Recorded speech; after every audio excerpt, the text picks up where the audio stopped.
नमस्ते। कभी सोचा है कि हमारी रोजमर्रा की चीजों में कितने गहरे वैज्ञानिक राज छिपे हो सकते हैं?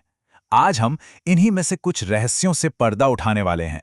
और ये कहानी शुरू होती है रसोई में उठे एक बहुत ही सीधे साधे सवाल से। तो ये कहानी है मुनिया की। एक दिन वो अपनी माँ की मदद कर रही थी और उसने रोटी सेकने के लिए गरम तवा पकड़ लिया। माँ ने फौरन कहा, अरे उसे लकड़ी के हत्थे से पकड़ो, वो गरम नहीं होगा। और बस यहीं से मुनिया के दिमाग में पहला सवाल आया। पूरा तवा तो गरम है, पर उसका लकड़ी का हत्था गरम क्यों नहीं? लेकिन बात यहीं खत्म नहीं हुई। मुनिया की जिज्ञासा तो अभी जगी थी। जल्द ही उसे एक और पहेली मिली। तो आज हम मुनिया के रसोई में उठे इन्हीं दो आसान से दिखने वाले लेकिन बहुत ही जरूरी सवालों के जवाब ढूंढेंगे। हुआ ये कि मुनिया की माँ ने उसे आचार को चीनी मिट्टी की प्याली में रखने को कहा, पीतल या एल्यूमिनियम के बर्तन में नहीं। क्यों? क्योंकि उसमें वो खराब हो जाता।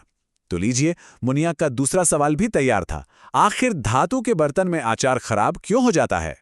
तो इन दोनों पहेलियों को सुलझाने के लिए हमें सबसे पहले धातुओं और अधातुओं के बीच का जो फर्क है उसे समझना होगा, है ना? क्योंकि सारे जवाब भाई इनके गुणों में ही तो छिपे हैं। तो ठीक है, चलिए शुरू करते हैं।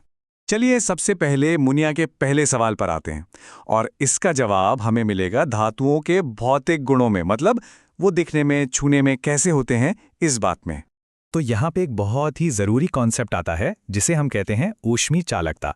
इसका सीधा सा मतलब है कि कोई चीज गर्मी को अपने अंदर से कितनी आसानी से गुजरने देती है। सोचिए, जैसे किसी चीज के अंदर छोटे छोटे सैनिक हैं जो गर्मी का संदेश एक से दूसरे को फटाफट पास कर रहे हैं। कुछ चीजों में ये संदेश बड़ी तेजी से दौड़ता है और कुछ में बस रुक ही जाता है। और यही है मुनिया के सवाल का जवाब। धातु, जैसे कि वो लोहे का तवा, गर्मी के लिए ना एकदम सुपर हाईवे की तरह होते हैं। गर्मी उन पर तेजी से फैल जाती है, वो अच्छे सुचालक जो हैं।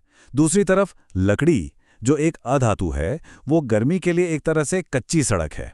गर्मी उसमें बहुत धीरे धीरे चलती है, या कहिए कि लगभग रोक ही जाती है। इसीलिए तवा तो भाई गर्म हो जाता है, पर लकड़ी का हत्था ठंडा का ठंडा रहता है। अच्छा, तो गर्मी वाली पहेली तो सुलझ गई, लेकिन बात यहीं खत्म नहीं होती। धातुओं में और भी कई बड़े कमाल के गुण होते हैं जो उन्हें इतना खास बनाते हैं। एक और दिलचस्प गुण है आघातवर्धनीयता। ये शब्द सुनने में थोड़ा मुश्किल लग सकता है, लेकिन इसका मतलब बहुत आसान है। इसका मतलब है कि आप धातुओं को पीट पीट कर बिना तोड़े एक पतली चादर में बदल सकते हैं। सोचिए, अगर आप कोयले को पीटेंगे तो क्या होगा? वो तो बिखर जाएगा, पर धातु नहीं बिखरता। और इसी शानदार गुण की वजह से हमें लोहे और एल्यूमिनियम की चादरें मिलती हैं। और भी कुछ है, धातुओं में एक अपनी खास चमक होती है। फिर एक और गुण है तन्यता, मतलब उन्हें खींचकर पतले पतले तार बनाए जा सकते हैं। हमारे घरों में जो बिजली के तार हैं वो इसी गुण की वजह से तो बन पाते हैं। और हाँ, जब उन पर चोट की जाती है तो एक खास गूंजने वाली आवाज आती है, टनाना। अरे भाई, स्कूल की घंटी तो सबको याद ही होगी। तो ठीक है, भौतिक गुण तो समझ आ गए। अब चलते हैं मुनिया के दूसरे सवाल की तरफ। और इसके लिए हमें धातुओं के रासायनिक व्यवहार को समझना होगा, मतलब वो दूसरी चीजों के साथ मिलते हैं तो क्या होता है। तो हम वापस आ गए हैं मुनिया के उसी सवाल पर कि भाई अचार जो इतना खट्टा होता है, उसे पीतल या एल्यूमिनियम जैसे धातु के बर्तन में रखने पर वो खराब क्यों हो जाता है? देखिए, इसका जवाब एक सिंपल से केमिकल रिएक्शन में है। अचार जैसी खट्टी चीजों में होता है अम्ल, यानी एसिड। अब होता क्या है कि जब ये अम्ल धातु के संपर्क में आता है तो वो दोनों आपस में रिएक्ट करते हैं, और इस रिएक्शन से बनता है लवण, यानी सॉल्ट, और साथ में निकलती है हाइड्रोजन गैस। और ये जो लवण बनता है ना, ये जहरीला हो सकता है, और यही खाने का स्वाद और उसकी क्वालिटी दोनों को बिगाड़ देता है। लेकिन यहां एक और सवाल उठता है, अगर धातु एसिड से रिएक्ट करते हैं तो फिर सोने चांदी के गहने क्यों खराब नहीं होते? वो भी तो धातु हैं। इसका जवाब है कि सारी धातुएं एक जैसी नहीं होती। कुछ बहुत ज्यादा रिएक्टिव होती हैं और कुछ एकदम शांत। इस फर्क को समझने के लिए वैज्ञानिकों ने एक लिस्ट बनाई है जिसे कहते हैं सक्रियता श्रेणी। इस लिस्ट में जो सबसे ऊपर है, जैसे सोडियम, वो सबसे ज्यादा रिएक्टिव है, मतलब बहुत जल्दी किसी से भी रिएक्ट कर लेता है। लोहा और तांबा कहीं बीच में आते हैं। और सबसे नीचे कौन है? सोना, जो लगभग किसी से रिएक्ट ही नहीं करता, और इसीलिए सोना हमेशा चमकता रहता है। तो मुनिया के सवालों के बहाने हमने धातुओं के बारे में कितना कुछ जान लिया, पर उनकी कहानी में एक और दिलचस्प मोड़ है। कभी किसी पुरानी लोहे की बेंच या गेट पर वो भूरे भूरे धब्बे देखे हैं? वो असल में कह सकते हैं कि धातु की एक तरह की बीमारी है।